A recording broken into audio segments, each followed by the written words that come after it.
오늘 우리에게 주신 하나님의 말씀은 빌립보서 2장 5절에서 8절까지 말씀입니다. 제가 갖고 있는 신약성경 319면에 있습니다. 신약성경 빌립보서 2장 5절에서 8절까지 말씀을 한 목소리로 낭독하겠습니다. 너희 안에 이 마음을 품으라.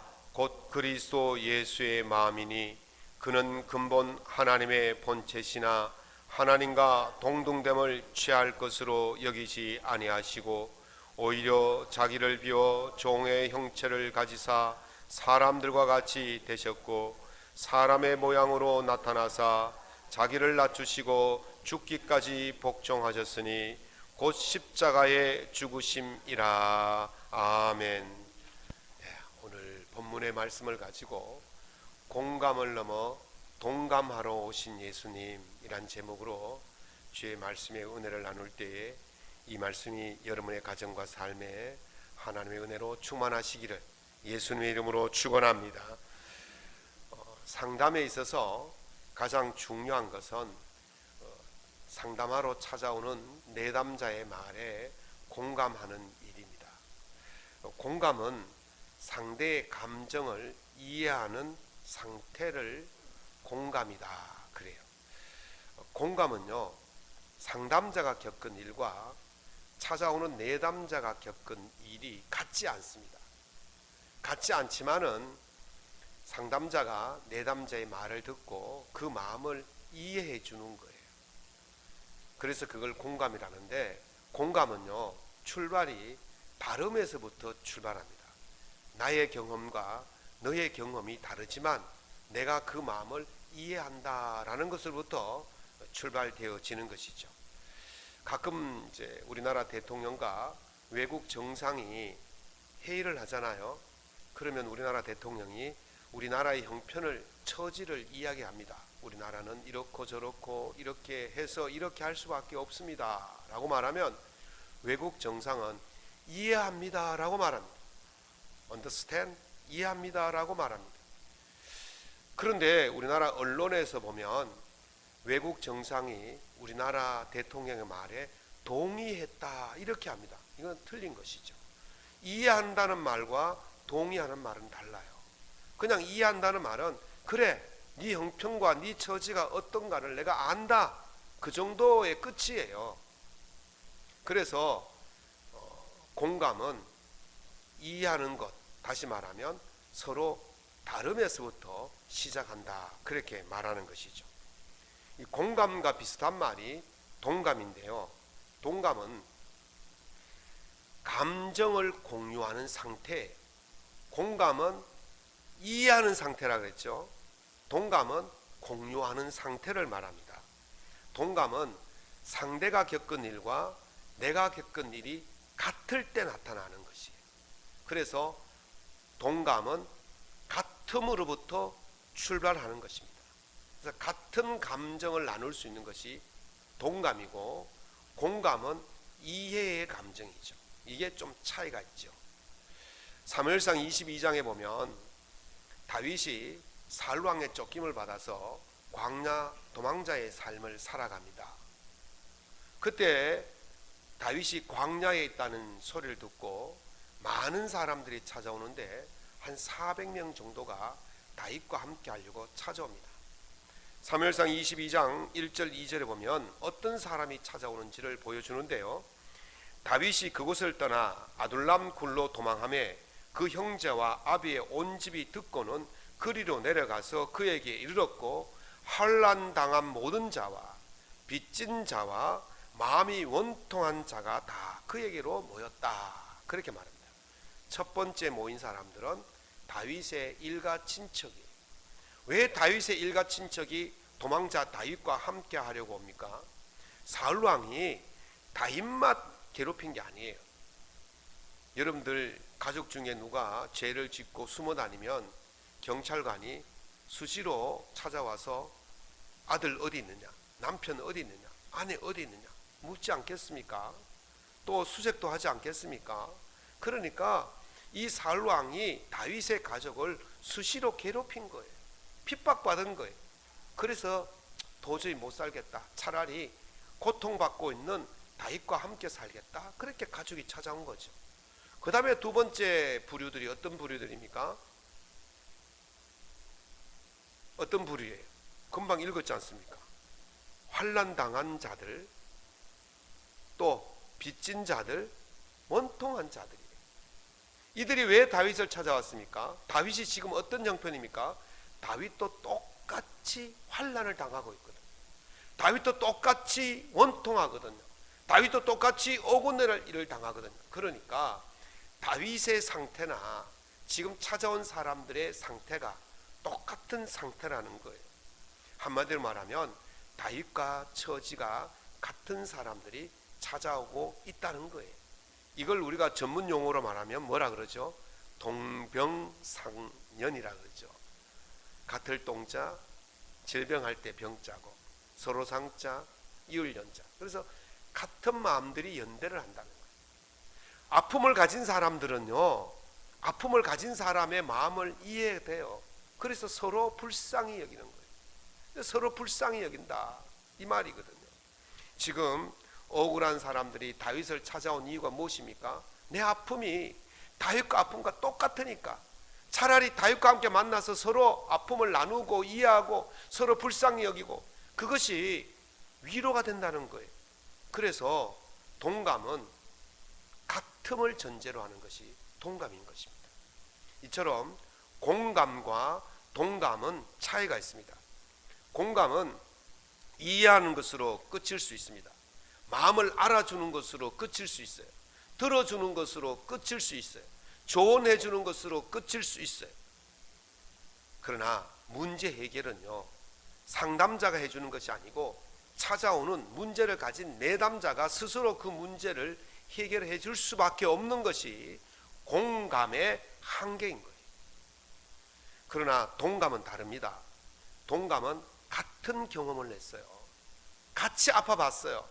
그렇기 때문에 상대가 아픔을 가지고 오면 그 아픔이 누구의 아픔이 되느냐 하면 내 아픔이 되는 거예요. 그래서 그 상대의 아픔을 해결해 주기 위해서 내가 가진 경험, 내가 겪어본 경험, 내가 가지고 있는 지식, 지혜, 모든 것을 총동원해서 그 사람의 문제를 해결해 주려고 같이 뛰어다니는 거예요. 이게 바로 동감인 것입니다. 자신의 시간과 물질의 손해를 감수하면서 그렇게 하는 것입니다.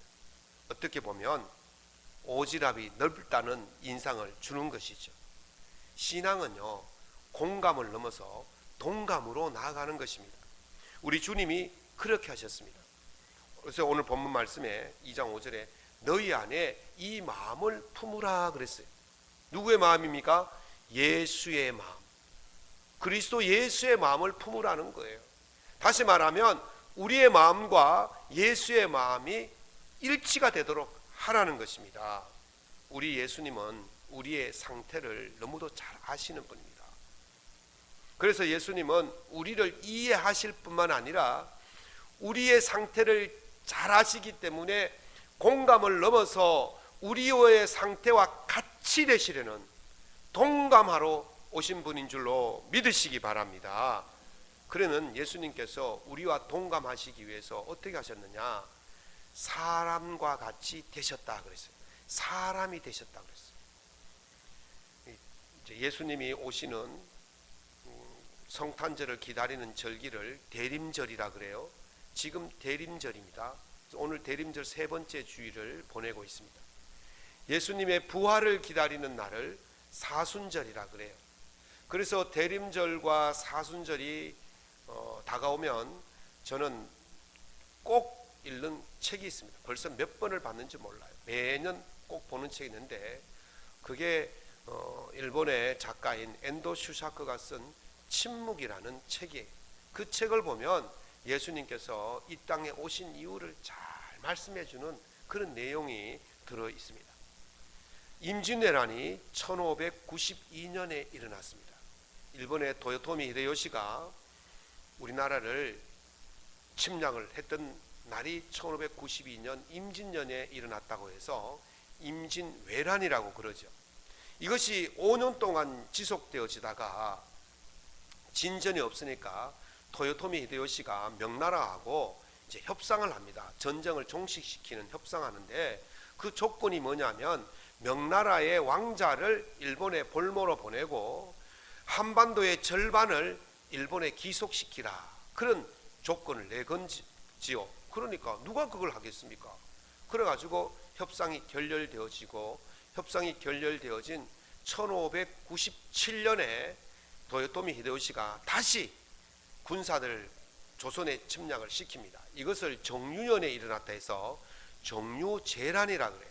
그래서 임진년 1592년에 시작되어진 전쟁이 1597년 정유재란까지 계속 이어지게 되어지는 것이죠. 1597년에 정유재란이 우리나라에 일어났지만 일본에서도 아주 중요한 사건이 하나 일어납니다.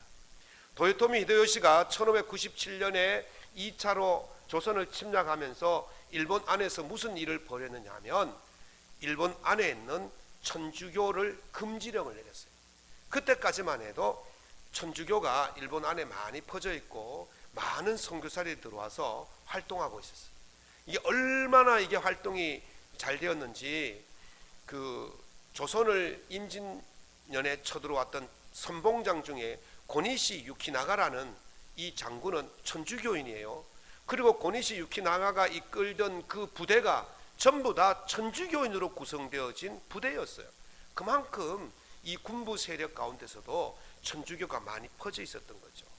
그런데 도요토미 히데요시가 1597년에 갑자기 천주교 금지령을 내리고 나가사키에서 26명의 천주교인들을 화형시키면서 그 사람들이 첫 번째 천주교인으로서 순교자가 일본에서 난 것이죠.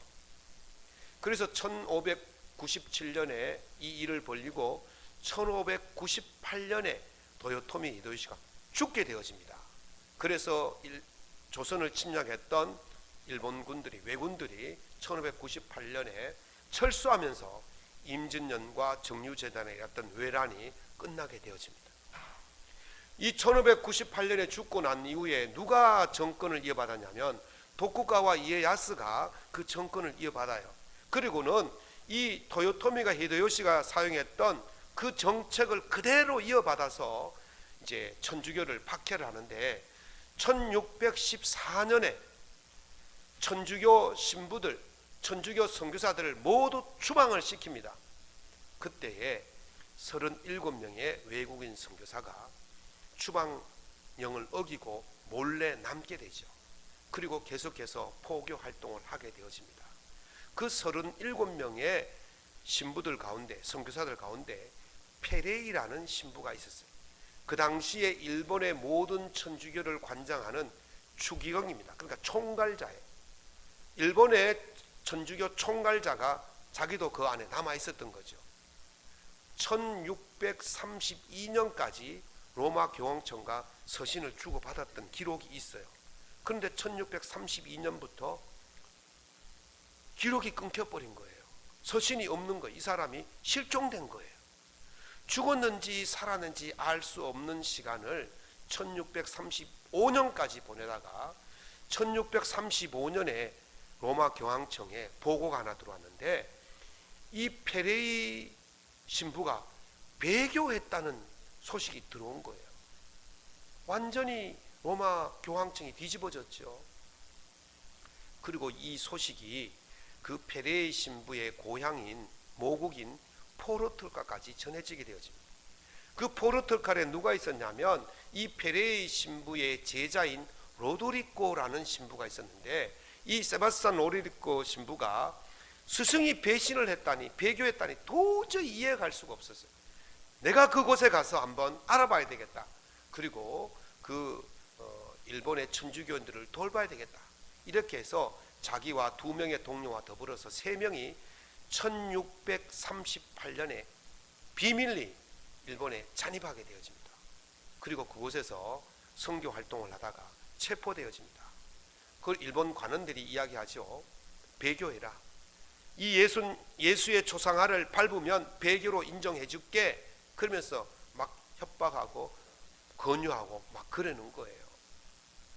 그런데 이 사람이 배교하겠습니까? 배교하지 않죠. 배교하지 않고 버티려고 하는데 네가 배교하지 않으면 이 잡힌 천주교인들 다 죽이겠다. 그러면 또 협박합니다. 그래서 초상화를 밟지도 못하고 안 밟지도 못하고 그렇게 망설이고 있을 때에 음성이 하나 들립니다. 누가 왔느냐 하면 바로 페레이 신부가 나타나서 야, 초상화 밟아, 괜찮아, 아무 문제 없어, 밟아도 돼, 그렇게 이야기합니다. 그래서 초상화를 바라보고 있을 때 예수님의 음성이 들립니다. 이렇게 말합니다. 밟아도 좋다. 네 발의 아픔을 내가 제일 잘 알고 있다. 밟아도 좋다. 나는 너희에게 밟히기 위해서 이 세상에 태어났고 너희들의 아픔을 나누기 위해서 십자가를 짊어졌다. 그 음성이 들리는 거예요. 그래서 이 로도리코 신부가 그 예수님의 초상화를 밟고 배교하는 신부가 된 것이죠. 그리고 그 소설의 마지막에는 이렇게 말합니다. 이가 로드리코가 외칩니다. 왜 이 고통 속에서 주님은 침묵하십니까?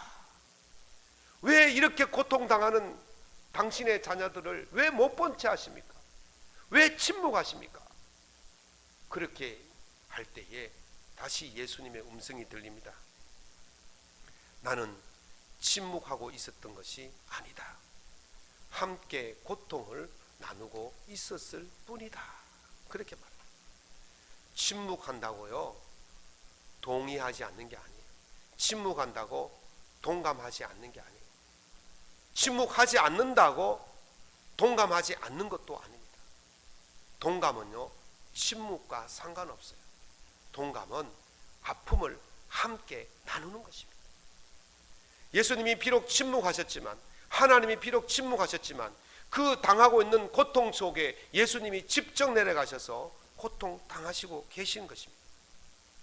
예수님께서 이 땅에 무엇 때문에 오셨습니까? 바로 우리와 함께 고통을 나누시기 위해서 오신 줄로 믿습니다. 우리의 고통을 대신 당하시려고 오신 것입니다. 그것이 바로 주님께서 우리와 함께 하시는 동감입니다.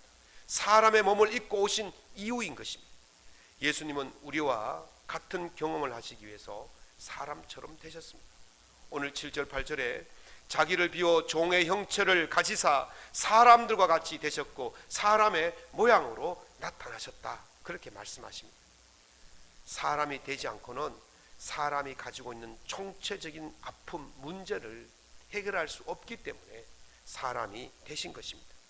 예수님께서 마구간에 태어나신 이유가 무엇입니까? 가장 낮은 자의 아픔까지도 같이 하시려고 이 땅에 마구간에 태어나신 것입니다. 금수저가 흙수저의 아픔을 알리면 어떻게 됩니까? 금수저를 가진 채로 금수저의 자리에서 흙수저 많이 힘들겠다, 많이 어렵겠다 그렇게 말하는 것은 흙수저와 아무런 상관이 없는 거예요. 진정으로 흙수저의 아픔을 모르는 거예요. 금수저가 흙수저의 아픔을 알려면 금수저를 버리고 흙수저의 자리로 내려와서 흙수저가 먹는 밥을 먹어야 되고 흙수저가 당하는 고통을 당해야 되고 흙수저가 하는 일을 할 때에 진정으로 흙수저의 아픔을 알게 되어지는 것입니다. 예수님이 하나님 자리에 계실 때는 진정으로 인간들의 아픔을, 고통을 느끼지 못하시는 거예요. 그래서 하나님의 자리를 버리시고 사람처럼 되신 거예요. 사람이 되신 거예요. 왜냐하면 사람이 겪고 있는 문제, 사람이 가지고 있는 고통을 같이 나누시기 위해서, 대신 지시기 위해서 그렇게 오신 것입니다. 그래서 오늘 본문 6절에서 8절 전반절에 그는 근본 하나님의 본체시나 하나님과 동등됨을 취할 것으로 여기지 아니하시고 자기를 비워 종의 형체를 가지사 사람과 같이 되셨고 사람의 모양으로 나타나셨다, 그런 거예요. 우리말로 하면, 세속적인 말로 하면 금수저를 버리고 흙수저로 내려오신 거예요. 흙수저의 아픔을 겪기 위해서 흙수저가 되신 것입니다. 그것이 바로 자기를 비워서 종의 형체를 가지고 내려오신 것입니다. 죄인의 자리에 내려오셨다는 말은 죄인이 받는 그 형벌을 같이 받았다는 말입니다. 그것이 바로 십자가에서 죽으신 것입니다. 죄는 없으신데 죄인의 고통을 함께 나누기 위해서 그렇게 하신 것입니다. 죄가 없으시지만 죄인의 형벌을 받으셨기 때문에 죄인의 고통을 누구보다도 더 잘하시는 분이 바로 우리 예수님이신 줄로 믿습니다. 그것을 히브리서 기자는 동정이라고 그렇게 말합니다.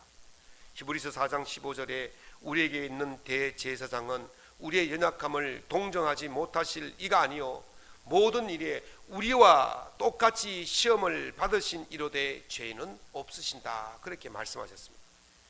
죄 없으신 예수님께서 우리와 같은 아픔을 느끼시기 위해서 십자가를 지신 거예요. 여러분의 아픔을 대신하여 주시기 위해서 십자가를 지신 줄로 믿습니다. 동정이란 말은 지금 우리가 읽은 성경에는 동정이라고 이야기합니다만은 요 앞서 나온 번역본인 개역 성경에는 채휼이라고 말합니다. 채자는 몸채자고 휼자는 구휼할 휼자예요. 몸으로 직접 한다는 거예요. 몸으로 직접 겪는다는 거예요. 감정적으로만 느끼는 것이 아니라 몸으로 그 아픔을 느끼는 거예요. 예수님은요 우리의 형편을 너무도 잘 아시기 때문에 몸으로 우리의 형편을 느끼시려고 오신 거예요. 여러분 상대의 아픔을 아파 보셨습니까? 이런 말이 있죠. 다른 사람이 머리가 깨지는 아픔보다는 내 손가락에 바늘, 내 손가락에 가시 찔린 아픔이 더 아프다 그러잖아요. 그러니까 상대가 머리가 깨지고 팔다리가 떨어져 나가도 그 아픔은 몰라요. 그냥 이해할 수는 있어요. 아프겠다. 그런데 예수님은 그것이 아니라 직접 똑같은 아픔을 경험한 거예요. 저희 이제 결혼해서 한 1년 가까이 되었을 때 제 아내가 임신을 했어요. 첫째 아이를 가진 거죠. 그럼 입덧을 누가 좋아하십니까? 아니 아내가 입덧을 해야 되는데 입덧을 제가 했다니까요. 너무나 사랑하니까. 그래서 말이죠. 이게 같이 입덧을 한 거예요. 막 밥 먹다 같이 욱하고 막 쫓아나가고 막 그랬어요. 그래서 제가 아내의 그 입덧한 사람들의 아픔을 제가 알아요. 고통을 너무도 알아요. 너무 힘들다는 알아요. 그렇게 느껴지는 거예요. 그게 바로 동정이에요. 그게 바로 동감인 거예요. 예수님께서는 우리의 아픔을 겪어보셨기 때문에 우리가 어떤 형편에 있는지 너무도 잘 아시는 거예요. 예수님께서는 그렇게 우리와 동감하러 오신 줄로 믿습니다. 그래서 예수님께서 우리와 동감하러 오신 것처럼 우리도 예수님과 동감해야 될 뿐만 아니라 우리의 이웃과도 동감해야 되는 거예요. 그래서 신앙은요 공감을 넘어서 동감으로 나가는 거예요. 아프지 힘들지 어렵지 그걸로 끝내는 게 아니에요. 내가 그 아픔에 들어가 보는 거예요. 내가 아픔을 같이 느껴보는 거예요. 체험해보는 거예요. 이게 바로 신앙인으로서의 동감인 것입니다. 이번 주 읽은 책 가운데 그 프란스 드발 교수가 쓴 공감의 시대라는 책을 읽었습니다. 거기 보니까 공감에 대해서 이렇게 정의를 해놓았습니다. 공감은 행동 이전에 일어난다는 점에서 동감과 차이가 있다. 공감은 우리가 다른 사람에 대한 정보를 모으는 과정이다 그랬어요. 공감은요 이 사람의 상태가 어떤지를 이해하고 아는 것이 바로 공감이다. 그리고 반대로 동감은 타인에 대한 관심과 타인의 상황을 개선해 주고 싶다는 욕구를 반영한다 그랬어요. 무슨 말입니까? 타인의 정보가 내게 들어오기를 타인이 힘들고 어렵고 아프다는 그 정보가 내가 들어왔으면 그것을 가지고 그 사람의 문제를 해결해 주려는 그런 행동이라는 거죠. 그래서 공감은 행동 이전의 일이고 동감은 행동의 일인 거예요. 로렌 위스펜이라는 학자가 동감에 대해서 두 가지 정의를 합니다. 동감은 타인의 감정에 대한 깊은 인식이라고 했어요. 아까 말한 정보를 공유하는 것과 똑같은 거예요. 그러나 두 번째 동감의 의미는 타인의 공경을 완화시키기 위해 필요한 행동이 무엇이든지 감수하려는 충동이라고 했어요. 그러니까 동감한다는 것은 상대방의 아픔을 해결해 주기 위해서 내가 어떤 행동이든지 하는 그것을 바로 동감이다, 그렇게 말합니다. 오늘 본문은 우리에게 그 예수님의 마음을 품으라고 하십니다. 예수님이 바로 공감을 넘어서 동감하신 분이에요. 우리의 문제를 어떤 비용이라도 치러서라도 해결해 주시기 위해서 행동하신 것이 바로 예수님의 행동입니다. 예수님의 마음인 거예요. 그래서 우리 보고 너희 안에 이 마음을 품으라, 곧 그리스도 예수의 마음이다, 그렇게 말하는 것입니다. 그러나 예수님은 공감으로 그친 분이 아니라는 것을 다시 한번 말씀드립니다. 예수님은 아프냐? 나도 아프다. 슬프냐?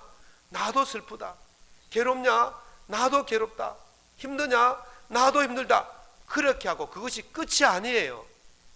네 아프냐? 내가 아픔을 같이 해줄게. 네가 고통스럽냐? 내가 고통을 같이 해줄게. 내가 고통을 덜어줄게. 내가 아픔을 덜어줄게. 그러면서 내려오셔서 인간의 몸을 입으시고 십자가를 지신 거예요. 그것이 바로 예수님의 동감인 거예요. 오늘 우리가 그걸 하라는 거예요. 예수님처럼 동감한 마음을 가지라는 거예요. 동감의 행동을 하라는 거예요. 드빌 교수가 이런 말을 했어요. 인간은 크게 곤란하지 않으면 생명부지의 사람을 포함해 타인의 삶을 개선시켜 줄 준비가 되어 있다고 했어요. 크게 비용이 들지 않으면 이것이 전제 조건이에요. 이걸 저비용이라고 그래요. 저비용 이타주의라고 그래요.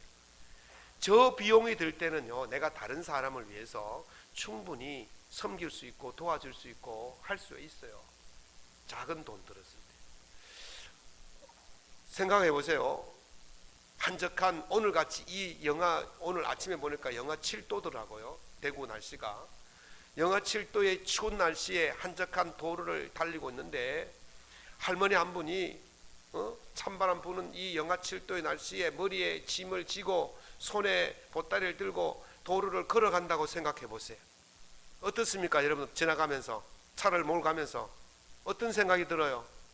아이고, 할머니 이 추운 날씨에 너무 춥겠다, 힘들겠다, 내가 도와줘야 되겠다, 이런 마음이 들어요, 안 들어요? 안 들어요? 그냥 쌩 하고 지나갑니까? 마음이 들 거예요. 아, 저 할머니 방향이 나와 방향이 같으니까 내 가는 데까지는 내가 태워드릴 수 있겠다. 태워드릴 수 있어요. 돈 안 들어요. 그냥 가는 길에 태워 가면 되는 거예요. 이걸 저비용 이타주의라 그래요.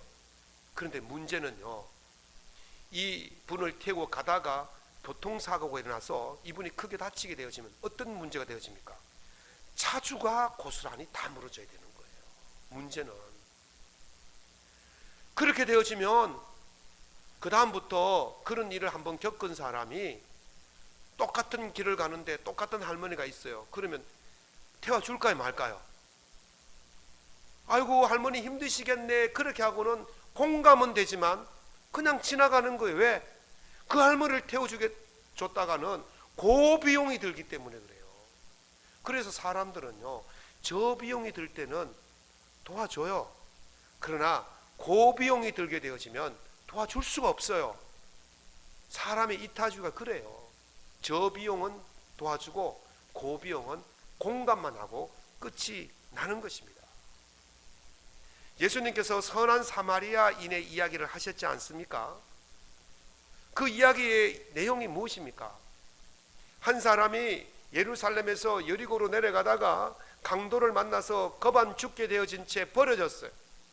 그 길을 제사장도 지나가고 바리새인도 지나갑니다. 종교 지도자들이 지나가는데 이 사람들이 얼쿠나 강도 만났네, 얼마나 아플까, 얼마나 괴로울까, 죽게 되겠네, 걱정을 했어요. 했을까요, 안 했을까요? 했어요. 왜냐하면 사람이기 때문에. 맹자는요, 사람의 마음속에 네 가지 기본 생각이 있다 그랬어요. 그 한 가지가 뭐냐면 측은지심이에요. 사람은 누구나 상대의 아픔을 보고 다 측인이 여기는 마음이 있어요.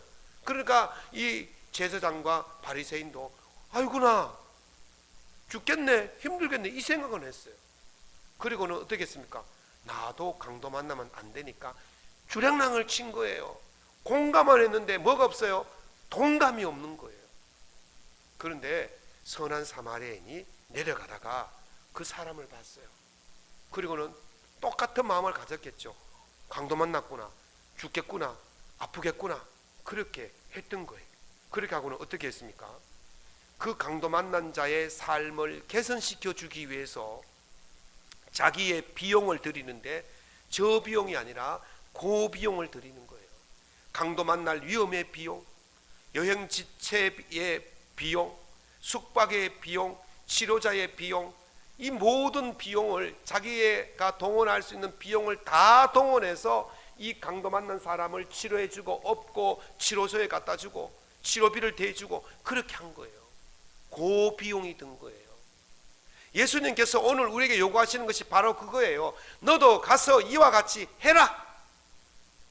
저 비용 드릴 생각 말고 공감으로 끝내지 말고 이 아픔을 당하는 자와 함께 같이 아픔을 나누어라. 그렇게 말씀하시는 것입니다. 주님이 바로 그렇게 하셨습니다.